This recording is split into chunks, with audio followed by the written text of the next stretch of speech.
So, it's Friday night and nag-aya si Dudong na lumabas kami to, alam nyo na, mag-unwind ng konti dahil stressful yung kanyang week.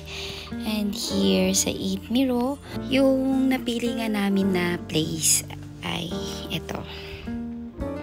And gusto ko yung ambience kasi ang ganda ng interior. Yan. And first time ko lang din makapunta dito. And nakikita ko lang to at nadadaanan pagpupunta ng school ng mga kids. And we ordered here. Favorite namin ni Dudong pag lumalabas kami.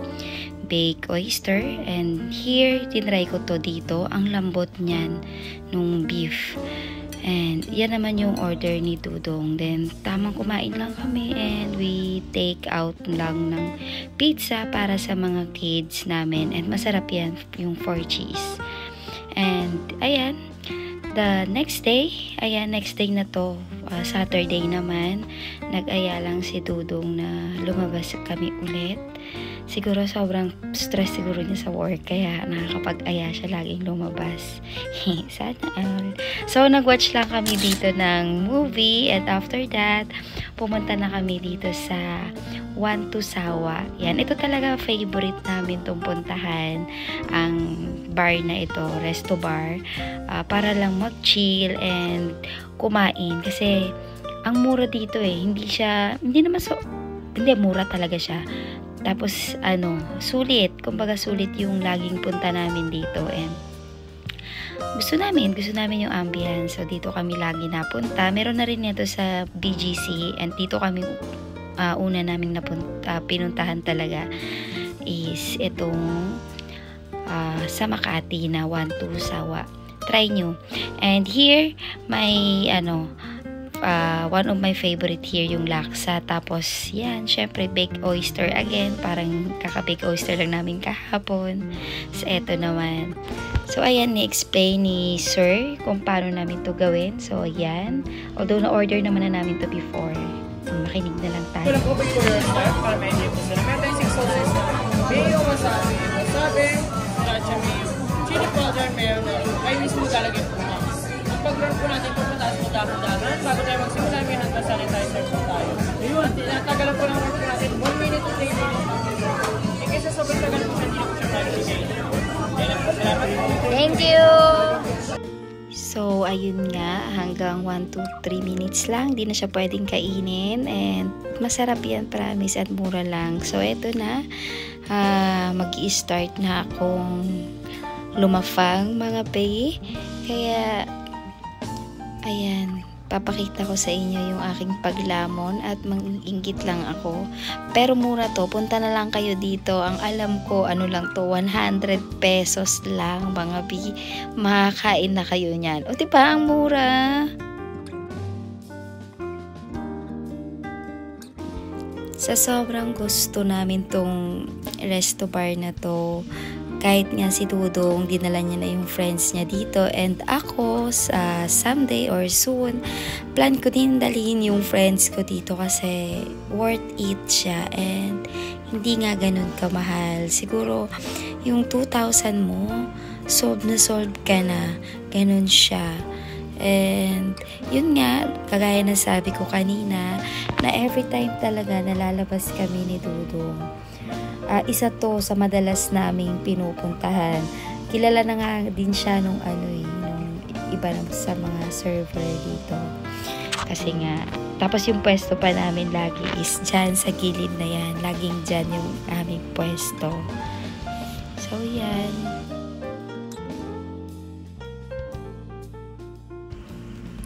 First lafang pa lang namin ni Dudong yan, pero solve na agad kami, diba? Ganyan kasarap dyan. Tapos, etong laksa pa. Ang sarap ng laksa dito, mga bi. As in, gustong gusto ko siya. Kahit nga si Dudong gusto niya din yan. Tapos, yung naka-toppings dyan, grilled prawn pa. And this one, in-order lang ni Dudong kasi sabi niya in-order daw yan ni Naruto. Dahil kung sino man nanood ng mga Naruto, mga batang 90s dyan, ayan, isa yan daw sa kinakain ni Naruto. So, bumili siya. And yan, picture taking lang ulit kami. And sabi ko mag-smile siya para hindi mukhang napipilitan. Ayan. And third day, Sunday. O, diba? Lagi kami lumalabas ni Dudong. So, yan na nga mga B. Nasa Makati ulit kami. And here naman, nagtitipid na kami. Nasa food court kami ng Makati.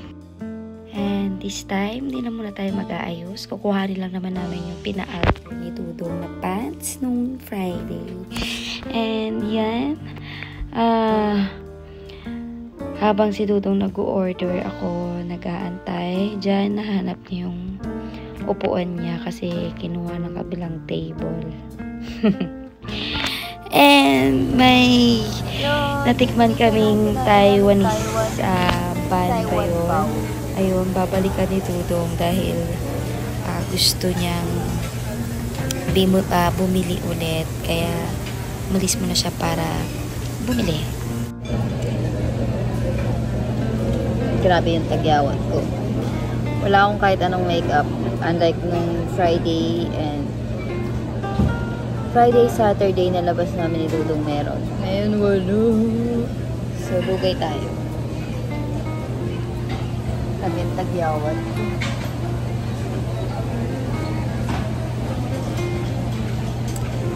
Emote-emote.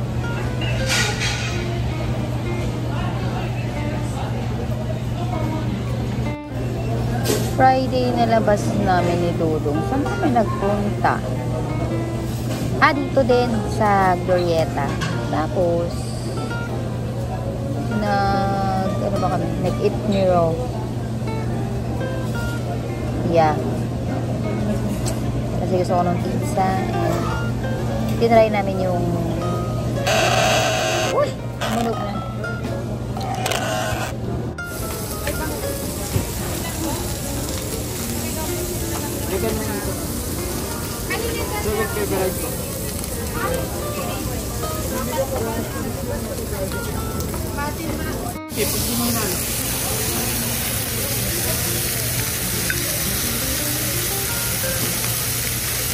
Nagpa-extra beef ako, diba? Yeah. Okay, yun na yun.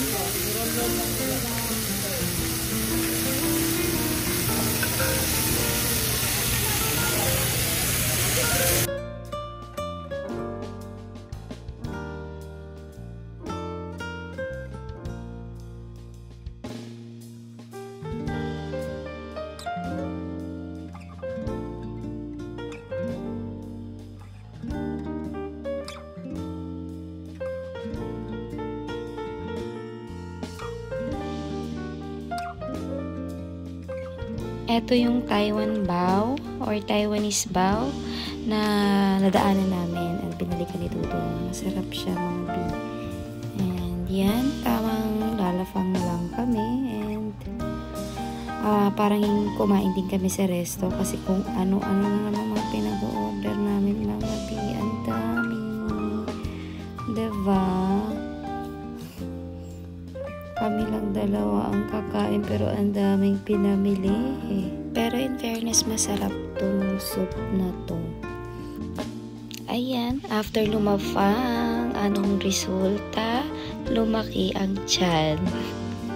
Para akong buntis mga B, nakaka-azar. Tawa ko lang tawa dyan. Tapos ang taba-taba ng face ko, nagka-double chin na. So, that's it sa aming sunod-sunod na labas mula nung Friday, Saturday, and Sunday na labas. And ayan, kada labas namin, ako nga ang kanyang driver at hindi na passenger princess. Kaya sabi ko to, kuhanan mo pang-exit ko sa video natin.